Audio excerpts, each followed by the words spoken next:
Selamat pagi, saudara-saudara yang saya kasih dalam Tuhan Yesus.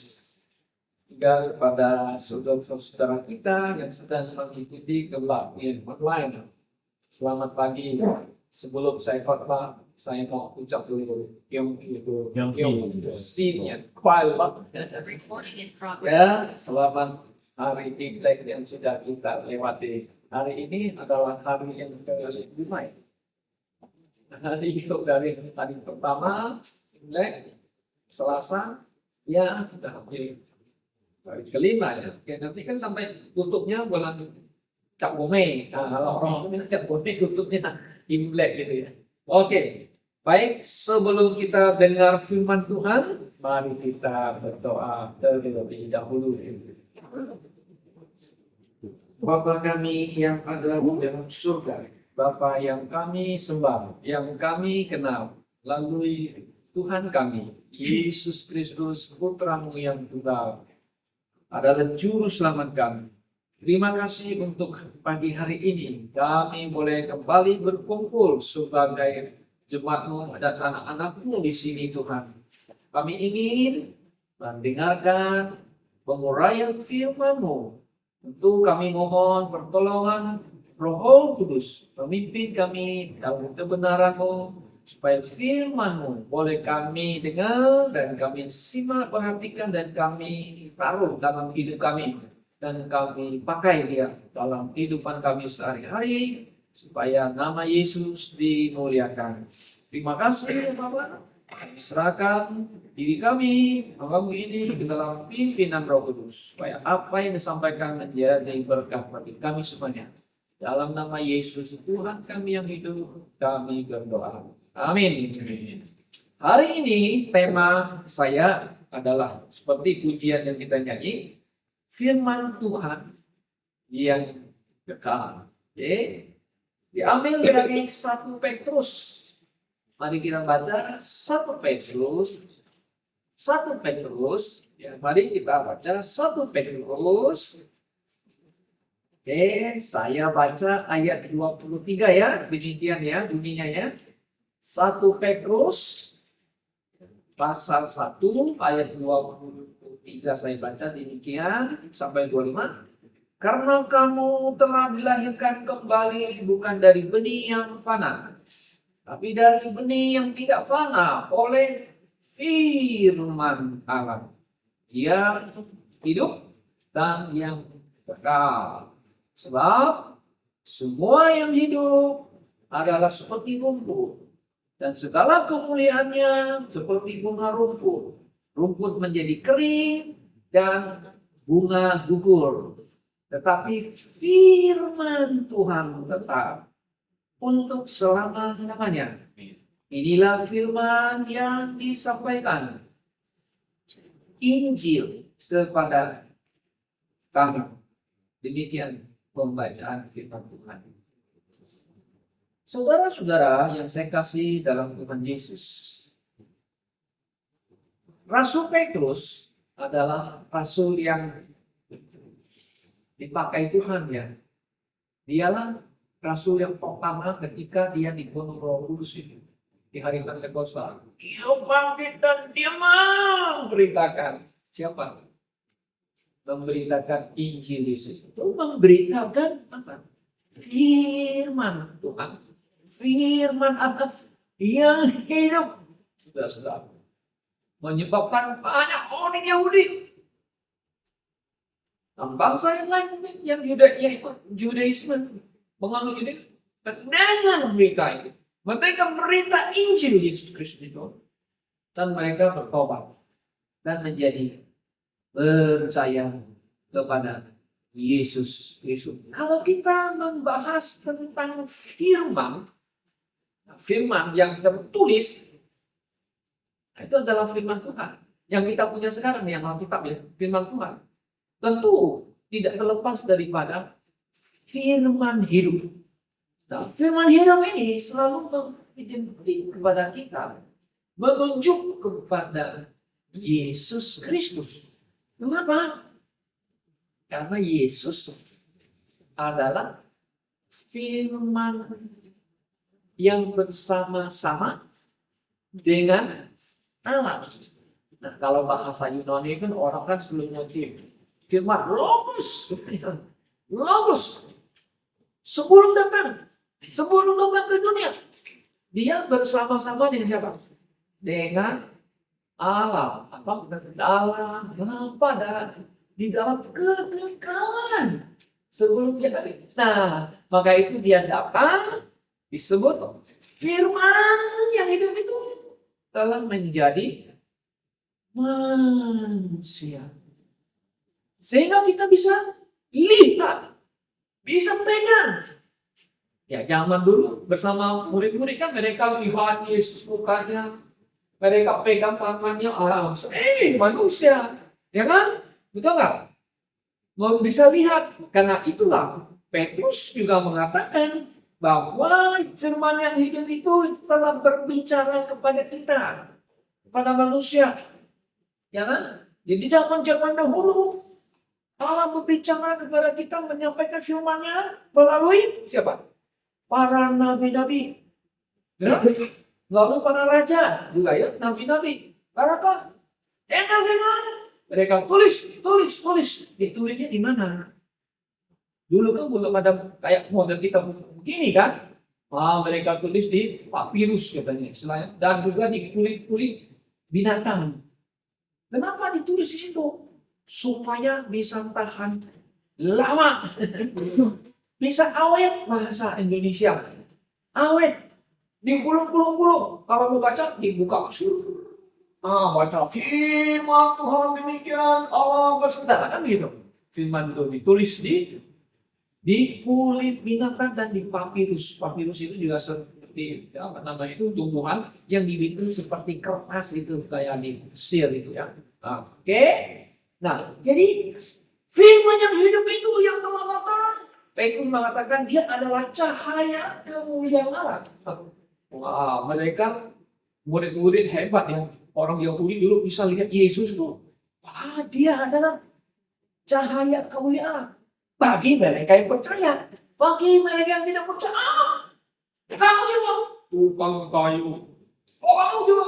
Yusuf. Ibu siapa? Maria. Kamu bukan dai, kamu bukan Mesias, kan ya? Tapi Petrus tulis cahaya kemuliaan Allah dan gambar wujud Allah. Wujud Allah. Jadi wujud Allah itu ada dalam Yesus. Kita bisa lihat Yesus itu Allah kan dengan wujud itu? Nggak bisa. Nggak mungkin. Maka itu dia datang. Firman itu datang. Maka mereka melihat cahaya kemuliaan Allah dan wujud Allah ada dalam dirinya Yesus Kristus, firman yang hidup itu. Siapa yang bisa lihat firman yang hidup? Bisa lihat nggak? Bisa lihat nggak? Firman. Bisa. Keluar. Firman yang keluar dari Allah. Firman Allah keluar dari mulut. Bisa lihat nggak? Anda bisa lihat? Nggak bisa. Anda bisa dengar kata-kata. Makanya orang tuli bisa dengar firman. Kata-kata yang Tuhan. Orang? Nah, jadi sebenarnya hebat Alkitab itu luar biasa firman Tuhan. Kita bisa dengar kata-kata dan kita bisa baca sekarang karena sudah ditulis di buku bahasa disebut dengan di Bible orang Muslim.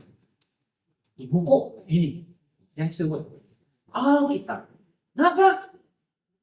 Karena Tuhan mau. Tuhan Allah mau umatnya bisa mengerti tentang Tuhan, mengerti tentang rencana Tuhan. Ya, ditulis dengan itu supaya manusia boleh bertobat, datang mengetahui akan apa? Kebenaran yang datang dari Allah. Bagaimana kita bisa mengerti Tuhan? Bagaimana kita mengerti siapa Tuhan yang benar? Bagaimana kita bisa mengerti kebenaran Allah? Aku mau dengar. Mana? Nah, makanya ditulis semua ini firman, kata-kata, perkataan ditulis. Untuk apa? Supaya orang Yahudi bisa baca ini firman Tuhan, ini perintah Tuhan, ini ajaran Tuhan yang benar, kan gitu. Saudara-saudara yang saya kasih dalam Tuhan Yesus. Dan kita percaya. Bahwa firman Tuhan yang tertulis ini adalah inspirasi. Kalau bahasa inspirasi Anda mengerti. Jadi begini. Tahulah Tuhan ngomong sama manusia. Ya, dengan cara apa? Ada yang langsung ngomong. Lalu ada yang Tuhan ngomong pakai mimpi. Mimpi yang disebut juga visi. Nah, si itu apa? Siapa? Kalian pernah dengar cerita Samuel nggak? Pernah dengar cerita Samuel? Samuel itu masih kayak seperti dia besar. Dia tinggalnya apa? Di Silo. Itu tempat Silo itu di tabernakel. Di bawah bimbingan Imam Eli.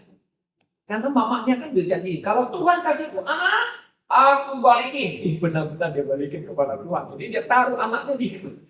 Dia ditabernakan, dia melayani Tuhan, dia bersih, pelita, dia nyapu, bersihin semua. Wah, semua orang senang. Satu hari malam dia tidur. Karena dia masih muda, belum kenal Tuhan, mengenal Tuhan dia. Tuhan berbicara. Dia panggil, Samuel. Ada orang panggil aku, dia panggil Bapak, dia panggil Pak Imam itu ya. Bapak terpanggil aku enggak? Oh, anakku Samuel, Bapak tidak panggil kamu, pergi tidur lagi. Oke, tidur lagi. Samuel, wah, kok Bapak panggil lagi? Bapak ini panggil saya ya? Tidak, saya tidak apa-apa. Tidur lagi dia.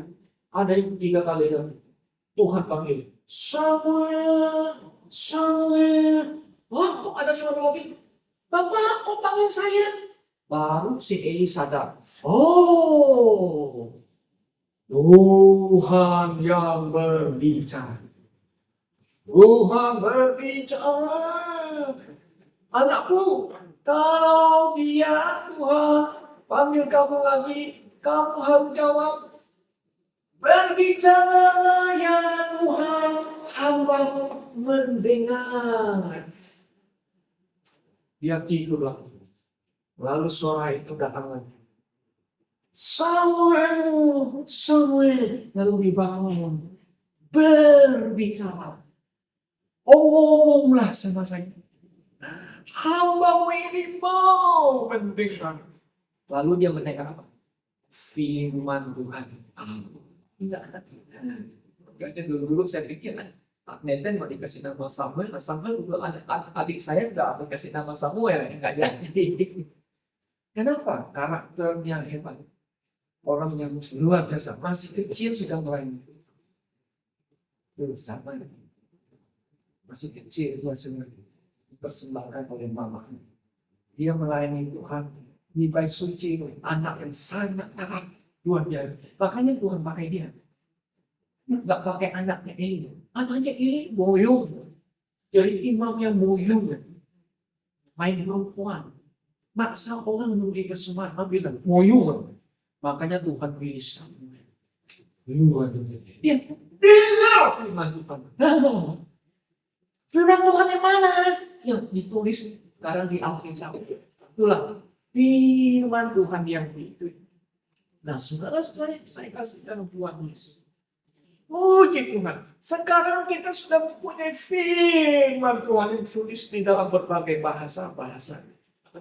Memang ada kelemahan juga terjemahan-terjemahan yang ada sekarang. Oke? Nah, jadi firman yang pada awalnya itu, yang mula-mula ini adalah firman yang ditulis oleh para penulis, oleh para nabi, oleh raja dan juga penulis dan sebagainya. Maka itu kita mengatakan apa yang mereka tulis firman Tuhan itu adalah firman yang berasal dari Allah. Di mana Roh Kudus yang menggerakkan mereka, menginspire, menggerakkan. Mereka tulis. bukan tulis mau maunya sendiri ya, tapi Roh Kudus yang pimpin. Maka itu Paulus mengatakan sangat jelas di dalam 2 Timotius pasal 3 ayat 16. All scripture. Nah, all scripture itu artinya semua kitab-kitab suci. All, semua kitab suci diilhamkan oleh Allah.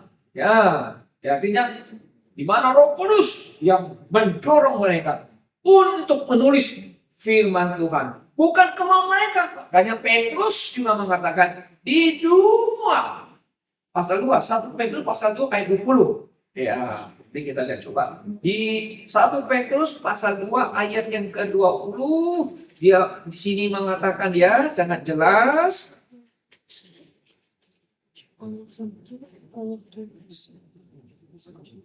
2 Petrus pasal 2 dan 1 Petrus pasal 2 Petrus pasal 2 ayat yang ke-20 berbunyi demikian ya. Ini betul aku salah ketik ya. Itu pasal 2. Saya salah ketik tadi. Oke, 1 Petrus. 2 Petrus 1 ayat 1. Oke, 2 Petrus pasal 1. Pasal 1 ayat yang ke-20, betul. Yang terutama harus kamu ketahui ialah bahwa nubuat firman Tuhan dalam kitab suci tidak boleh ditafsir menurut kehendak sendiri.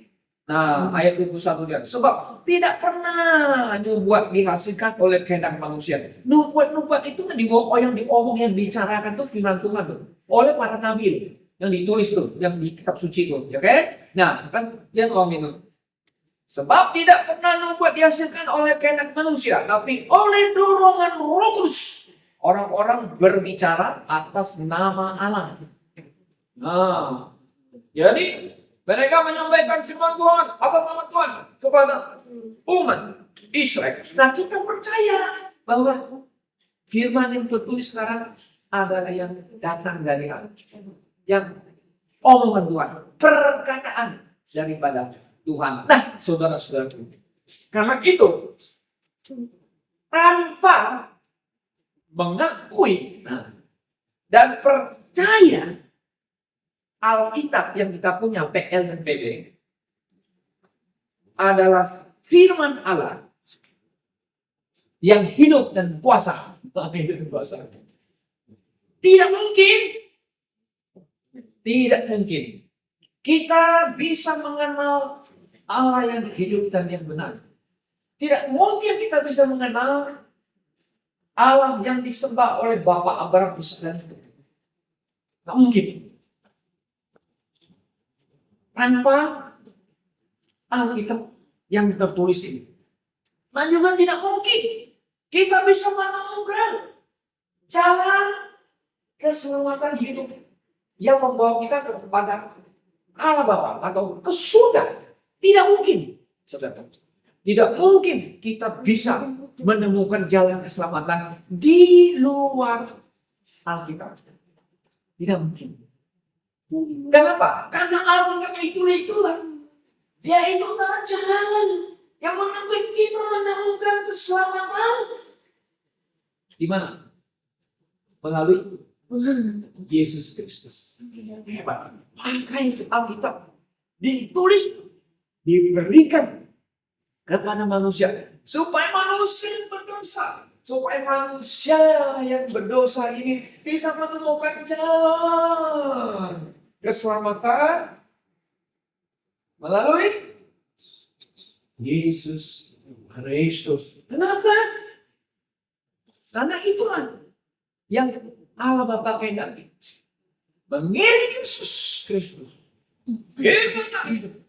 supaya Anda dan saya yang percaya kepada firman yang hidup, kita mendapatkan hidup yang kekal.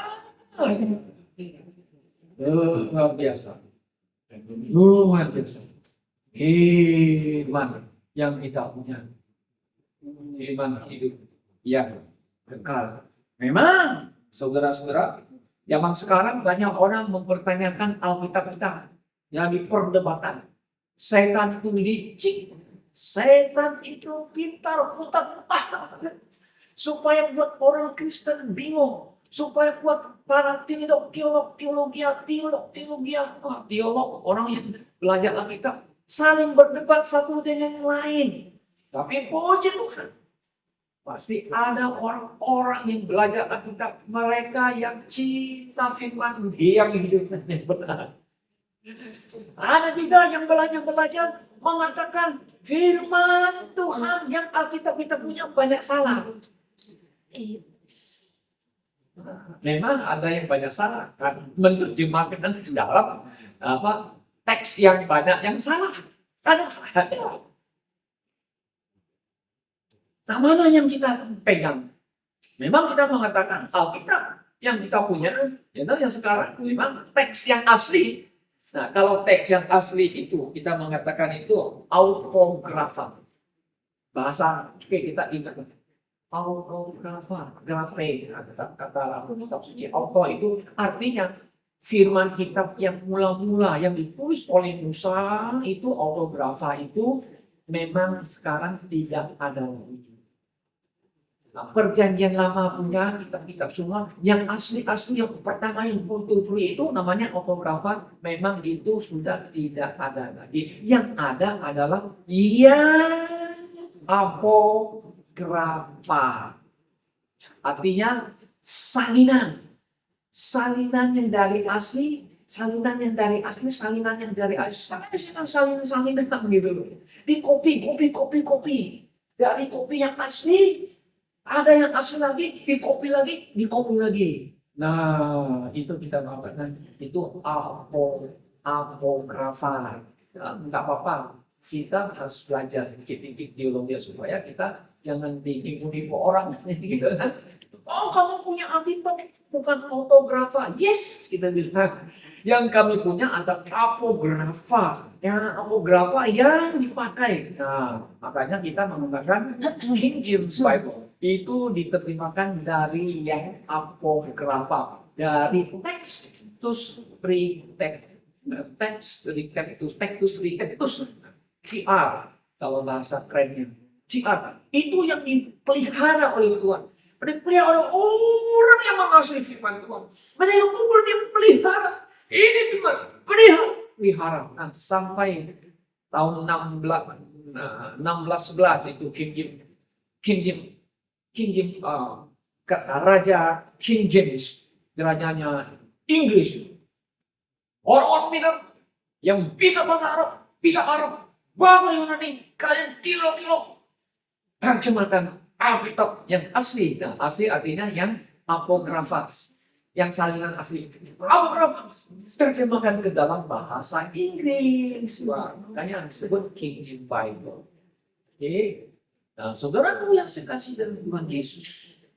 Nah, para misionaris, waktu mereka mau pergi memberitakan Injil ke seluruh dunia, mereka bawa yang King James Bible ke China, ke Indonesia, kemana mereka bawa. Lalu mereka terjemahkan ke bahasa lokal.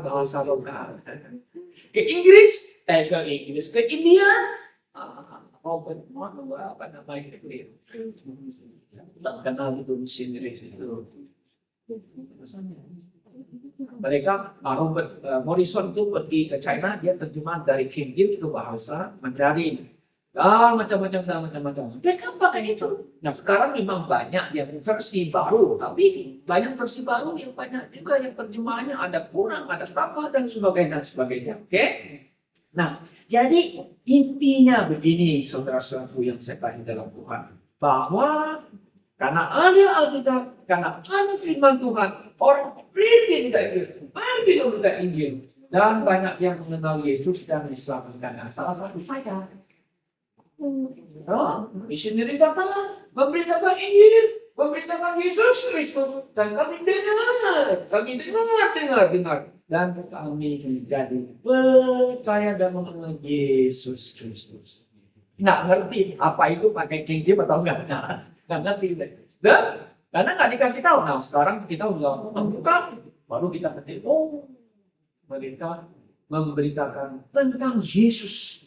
Yesus, firman yang hidup, yang telah menjadi manusia. Nah, kita kan tidak melihat dia lagi. Melihat firman yang hidup, Yesus kan tidak ada lagi kan? Yesus mana? Yesus ada di surga. Siapa yang pernah lihat Yesus waktu dia pulang ke surga? Itulah terakhir murid-murid melihat wajah Yesus naik surga dengan kuasa itu. Sampai di sana duduk di sebelah kanan Allah Bapa. Pernah lagi mereka berjumpa Yesus, melihat wajah Yesus? Nggak ada. Maka itu yang terakhir baru mau mengaku Yesus adalah juru selamat Tuhan, Anak Allah, si Thomas. Aku, Tuhanku. Nah, itu Thomas yang terakhir melihat Yesus baru bangkit dari mati itu. Yesus berkata, karena kamu lihat saya bangkit dari mati, tapi berbahagialah mereka yang tidak melihat, tapi apa? Percaya. Saudara-saudara yang tidak pernah melihat Yesus, wujud Yesus, gambar Yesus, kan dia sudah di surga. Tapi saudara percaya, saudara mengasihi dia, saudara berpengharapan kepada dia, saudara menaruh harapan kepada dia. Dan dia menjadi sentral hidup kita karena dia adalah firman yang hidup. Saya bisa hidup karena Yesus. Saya bisa hidup karena firman yang hidup. Ya sudah. Yesus ada di dalam hidup saya. Yes.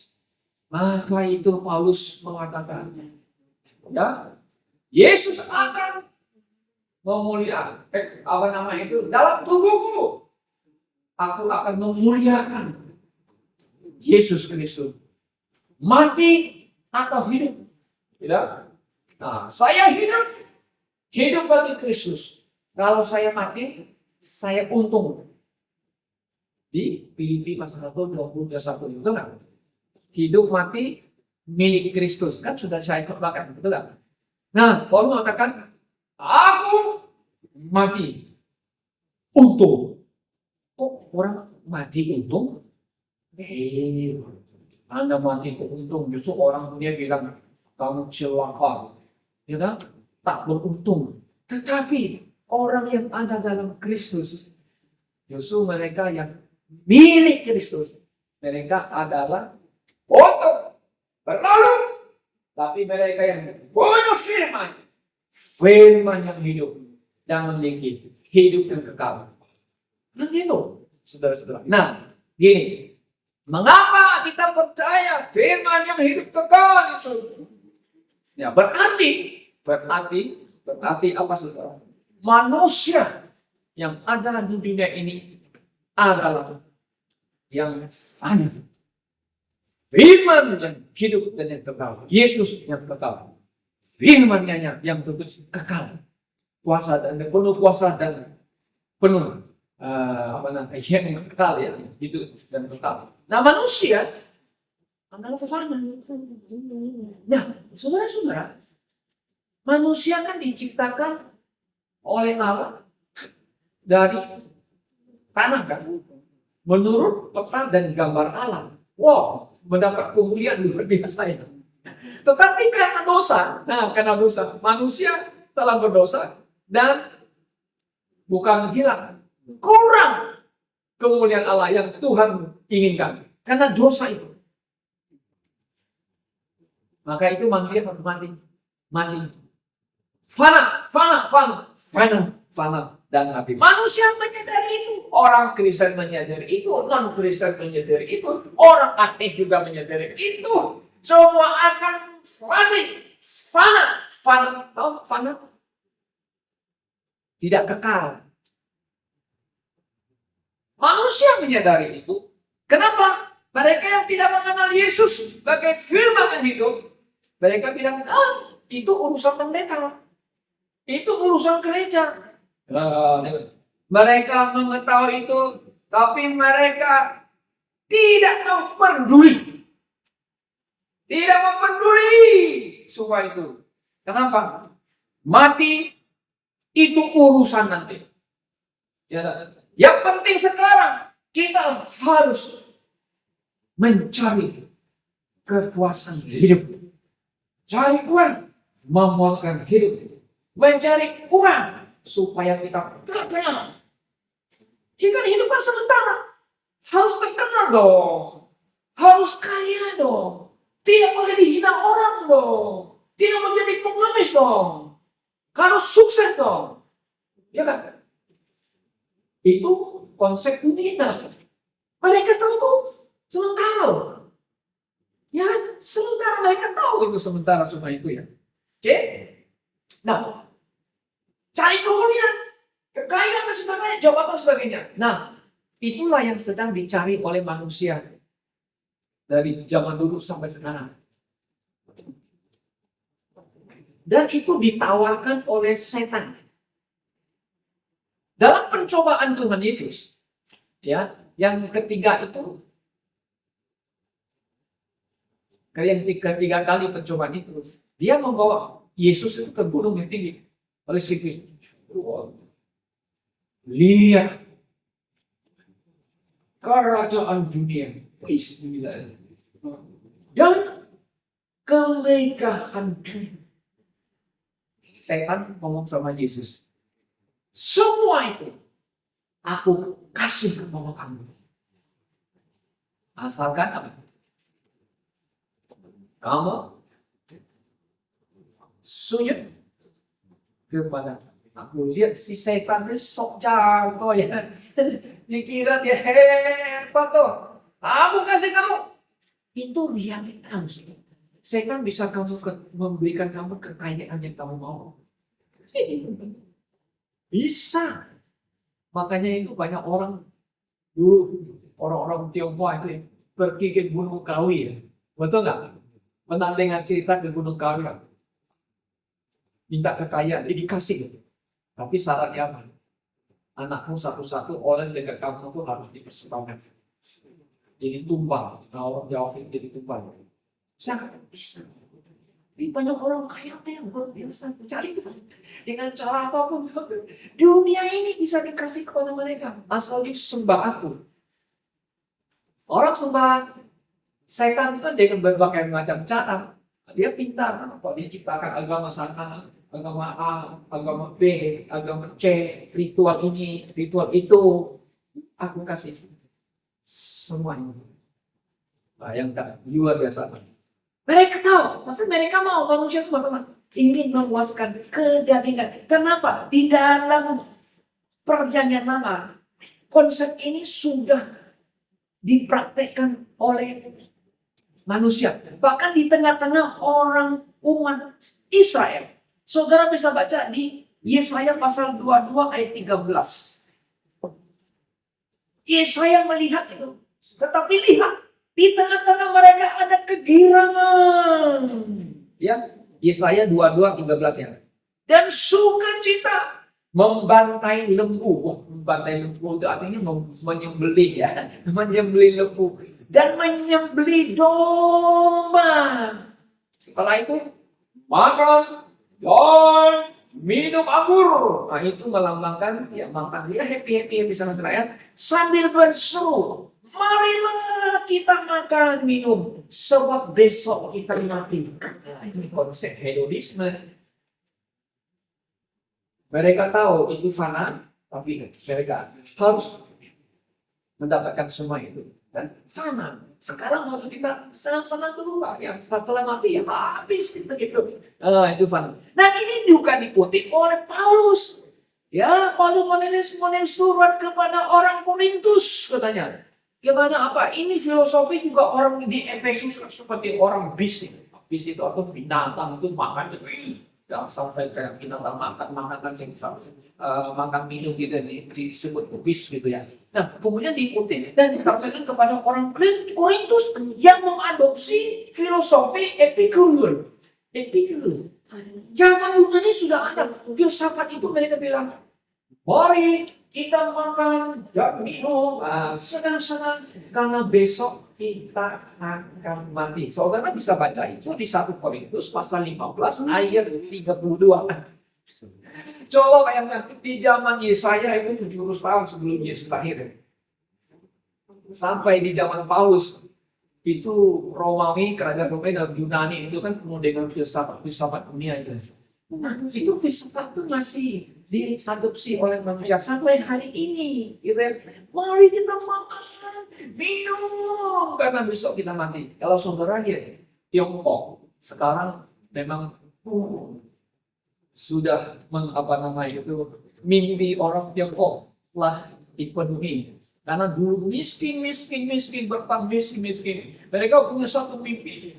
Tiongkok harus makmur, harus sejahtera. Sekarang sudah sejahtera. Apakah sudah 100%? Juga enggak. Mungkin bisa enggak di atas 90 lebih. Lebih baik daripada yang lain ya. Makanya lihat kalau mereka itu pesta pora di Tiongkok. Gila. Wah, itu makanannya lu gila itu orang Tiongkok ya. Kenapa? Karena memang cita-cita mereka sudah terpenuhi. Mari kita makan. Nah, pembuangan makanan mewah yang paling boros di dunia itu di Shanghai. Terus, kalau anaknya kawin nikah, siapa saja di jalan boleh masuk dan makan. Gila. Nah, orang kan sudah sekarang kan orang kota-kota besar kan nggak seperti di kampung makannya sepopong. Kalau orang tua cewek-cewek kan makannya yang mau langsing kan pakainya dikit. Ini sisanya banyak. Sisanya banyak. Ya, memang kalau dari kampung, kalau dia keluar kota, kalau cari makan, berebut. Nah, saudara perhatikan turis yang dari Tiongkok itu ke Bali ya, ada di YouTube itu ya. Mereka berebut makanan. Kalau saking banyak makanan itu, seafood itu udang yang banyak. Sambil berkelahi. Makan. Nah memang orang Tiongkok itu selalu bilang, kita harus mampu, harus kaya. Jangan miskin. Makanya banyak orang di kampung bodoh gede-gede banyak. Nah, tapi kalau orang kota, langsing cakep-cakep. Kenapa? Makanya dikit-dikit. Nah, itulah saudara-saudara filosofi. Nah, Yesus sendiri juga mengatakan ya, sebelum lu masuk ke Bahtera, akhir zaman, mereka akan makan dan minum, kawin mengawin. Nah, ini adalah kehidupan hedonisme dan konsep kita makan karena bisa otomatis. Mereka menyadari fana, tapi tidak sadar ujungnya nanti mereka binasa. Mereka sadar manusia, tapi tidak peduli dan mereka akan berakhir di dalam kebinasaan. Mantap. Fana. Pengkhotbah mengatakan segala sesuatu yang dibikin yang dilakukan manusia di bawah matahari ini adalah kesia-siaan seperti menjaring angin. Nah, itu pengkhotbah. Salomo kaya raya, punya bini banyak, istana banyak. Fana.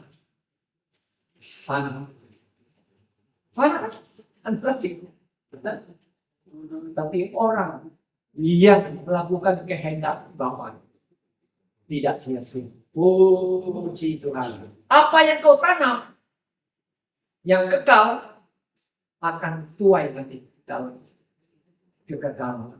You tanam kedagingan, you menuai kefanaan. Itu di Galatia pasal yang ke-6 ya.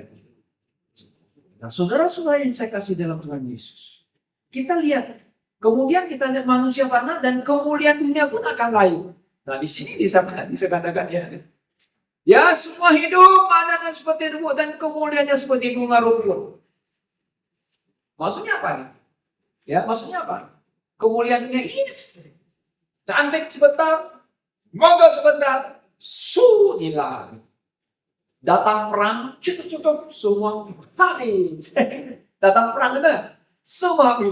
Makanya orang Yahudi itu ya, yang kaya raya di Eropa itu ya, wah, mereka menikmati kemakmuran dan supaya banyak uang, tapi datang kebencian, anti-mistik, habis semua. Uang mereka, rumah mereka, semua uang mereka, habis semua. semua pencahayaan, semua kemewahan hilang.